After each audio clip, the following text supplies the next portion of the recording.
गौरव कुमार यादव जी। राधे राधे। राधे राधे महाराज जी। महाराज जी, निरंतर जप करने से पूर्व जन्म के प्रारब्ध खत्म हो सकते हैं क्या? नहीं, भगवत प्राप्ति हो जाएगी तो प्रारब्ध भोगना पड़ेगा। प्रारब्ध बहुत वज्र की लीक होता है। नहीं तो जितने संत महापुरुष हैं ये तो भजन के स्वरूप ही हैं, रात दिन भजन होता है, फिर इनको प्रारब्ध क्यों भोगना पड़े? बड़े बड़े सिद्धों को प्रारब्ध भोगना पड़ता है। क्रियमाण भस्म हो जाएगा, संचित भस्म हो जाएगा, प्रारब्ध भोग के काट लिए जाएंगे और भगवत प्राप्ति हो जाएगी। प्रारब्ध बहुत सुदृढ़ होता है, इसलिए कहा जाता है कर्म होश से करो।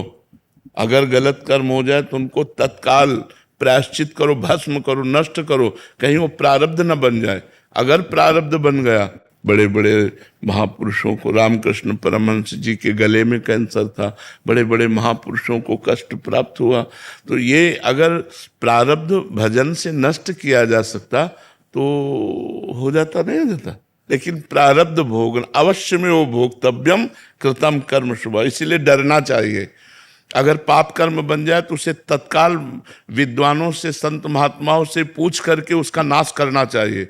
भजन है, अनुष्ठान है, तीर्थयाटन है, दान पुण्य है, उस किसी भी तरह से उस पाप कर्म को नष्ट कर देना चाहिए। अगर वो नष्ट नहीं हुआ और वो गुप्त पड़ा रहा तो प्रारब्ध बन जाएगा। प्रारब्ध बन गया तो अवश्य में भोक्तव्यम, ये भगवान के वचन है, अवश्य में वो भोक्तव्यम कृतम कर्म शुभाशुभम।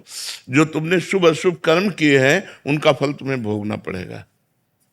अगर प्रारब्ध मिटाया जाता तो श्रवण कुमार के वध का जो शाप मिला था दशरथ जी को कि जैसे मैं पुत्र वियोग में प्राण त्याग रहा हूं ऐसे तुम पुत्र वियोग में प्राण त्यागोगे, मिटा दिया जाता। क्योंकि भगवान स्वयं जिनके पुत्र बने हैं, लेकिन ऐसा नहीं हुआ। वो वैसे ही पुत्र वियोग में तड़प तड़प के राम राम कही राम कही, राम राम कही राम, ऐसे प्राणों का त्याग किया।